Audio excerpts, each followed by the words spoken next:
অনেক আগে রাজা দক্ষ প্রজাপতি তার কন্যা সতীকে খুব ভালোবাসতেন, কিন্তু সতী নিজের ইচ্ছায় বিয়ে করেন ভগবান শিবকে, যাকে দক্ষ মোটেও পছন্দ করতেন না। একদিন দক্ষ প্রজাপতি একটি বড় যজ্ঞের আয়োজন করেন, যেখানে তিনি ইচ্ছে করে শিব ও সতীকে আমন্ত্রণ জানাননি।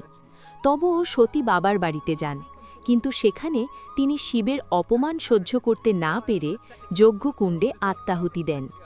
এই খবর শুনে শিব ক্রুদ্ধ হয়ে ওঠেন।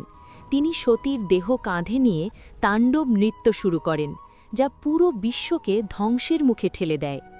বিশ্ব রক্ষার জন্য ভগবান বিষ্ণু তার সুদর্শন চক্র দিয়ে সতীর দেহকে ৫১টি খণ্ডে বিভক্ত করেন।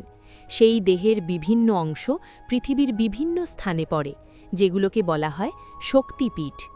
সতীর যোনি অর্থাৎ গর্ভশক্তির প্রতীক যেখানে পড়েছিল, সেই স্থানটি হল কামাখ্যা মন্দির। এটি ভারতের অন্যতম শক্তিশালী শক্তিপীঠ হিসেবে বিবেচিত। এই মন্দিরে মা কামাখ্যাকে নারীর সৃষ্টিশক্তি ও উর্বরতার দেবী হিসেবে পূজা করা হয়। এখানে কোনো মূর্তি নেই, বরং একটি প্রাকৃতিক পাথরের গর্ভগৃহে জলধারা প্রবাহিত হয়, যা দেবীর উপস্থিতির প্রতীক।